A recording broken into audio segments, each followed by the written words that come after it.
नमस्कार, मैं हूँ मिली और हम भगवत गीता को थोड़ा डिटेल में पढ़ रहे थे। और मेरा ये मानना है कि जब तक हर एक श्लोक को धीरे धीरे से समझते नहीं हैं, तब तक हम भगवत गीता, जिसको मैं एक स्पिरिचुअल साइंस बोलूँगी, उसे समझ नहीं पाएंगे।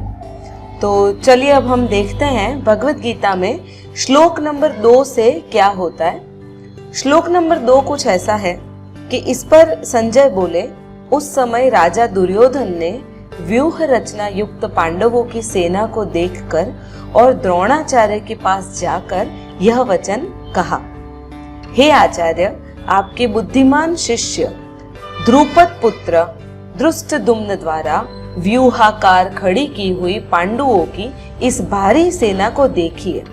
हम सेना में बड़े बड़े धनुषों वाले, युद्ध में भीम और अर्जुन के समान बहुत में शूरवीर है, जैसे सात्यकी और विराट तथा महारथी राजा द्रुपद।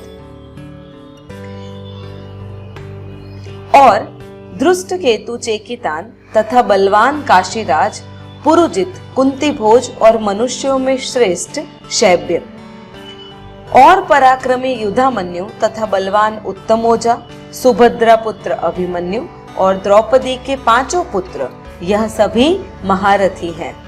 हे ब्राह्मण श्रेष्ठ, हमारे पक्ष में भी जो प्रधान है उनको आप समझ लीजिए। आपके जानने के लिए मेरी सेना के जो सेनापति है उनको कहता हूँ। अब आप यहाँ पे देखिए, दुर्योधन बात किनकी कर रहे हैं। अगर आप आगे के सारे श्लोक देखेंगे, इसमें अभिमन्यु की बात है, द्रौपदी के पुत्रों की बात है, इसमें बात की जाती है धृष्टद्युम्न की, इसमें बात की जा रही है द्रुपद की, और शूरवीर भीम और अर्जुन, ऐसे शूरवीर लोगों की बात की जा रही है। अब आप एक बात बताइए, कोई व्यक्ति जो शत्रु है तुम्हारा, जो तुम्हें बचपन से पसंद नहीं कर रहा, युद्ध के मैदान में घसीट कर ले आया है तुम्हें, और युद्ध के समय वह अपनी सेना को बाद में, पर पहले आपकी सेना को देखता है। वह अपने गुणों को बाद में, पहले आपकी प्रशंसा करता है। अब ये प्रशंसा ऐसे वैसे नहीं होती। जरूर दुर्योधन में हीनता की जो मात्रा है ना, वो कम या फिर नहीवत रही होगी। दुर्योधन सुपीरियोरिटी कॉम्प्लेक्स से पीड़ित था। दुर्योधन इंफीरियोरिटी कॉम्प्लेक्स से पीड़ित नहीं था, हीन नहीं था। अपने आप को वो बहुत कुछ समझता था जो शायद वो नहीं थे।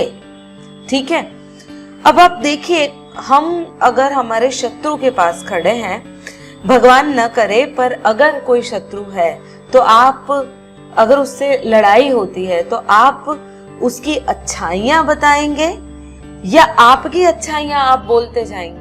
आप आजकल के लोगों को देखिए, वे अगर मित्रों के साथ भी खड़े होंगे तो भी सिर्फ खुद की ही प्रशंसा करते जा रहे होंगे, सिर्फ खुद ही के बारे में वे बोलते जा रहे होंगे, वे खुद ही के गुण गाते जा रहे होंगे। और इंसान बाहरी तौर पर अपने गुण तभी गाता है जब वह इंफीरियोरिटी कॉम्प्लेक्स अर्थात हीनता से ग्रसित होता है। जब कोई व्यक्ति हीन भाव से ग्रसित होता है, जब उसे लगता है कि उसमें वो चीज नहीं है जो होनी चाहिए, तब वो बढ़ा चढ़ा के चीजें बताता है। और यही चीज जो पहले के लोगों में नहीं थी। इसलिए आपने भी कभी न कभी सुना होगा कि जो बाहर के लोग हैं ना, अभी जो थोड़े एजेड हो गए, वो कहते हैं कि आजकल के जो लोग हैं वो अच्छे लोग भी बुरे हो गए, पहले बुरे भी इतने बुरे नहीं थे। इसका सीधा सीधा अर्थ यही होता है कि आजकल जो अच्छे इंसान हमें दिखते हैं, वे सिर्फ बाहरी तौर पे अच्छे हैं। अच्छे सिर्फ दिखते हैं, होते नहीं। पहले के समय में जो बुरे व्यक्ति हुआ करते थे, वे बुरे व्यक्ति भी अंदरूनी तौर पर अपने आप को हीनता से ग्रसित नहीं रखते थे। वे सामने वाले को समझने की कोशिश जरूर करते थे। और हीनता का न होने का एक सीधा सा मतलब होता है कि आप में परिवर्तन की गुंजाइश है। अगर आप अपने आप को हीनता के भाव से ग्रसित नहीं करते हैं या ग्रसित होने नहीं देते हैं, तब आप में अच्छा बनने की संभावना बहुत गुना बढ़ जाती है।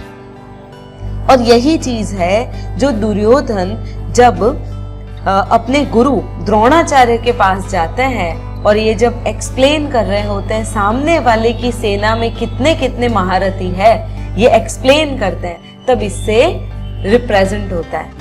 तो मित्रों, अगर आपको मेरा वीडियो पसंद आए तो इसे लाइक और शेयर जरूर कीजिए, सब्सक्राइब करना ना भूलें। और हाँ, अगर मेरे बारे में कुछ सजेशन हो तो जरूर कमेंट बॉक्स में बता दीजिए। धन्यवाद।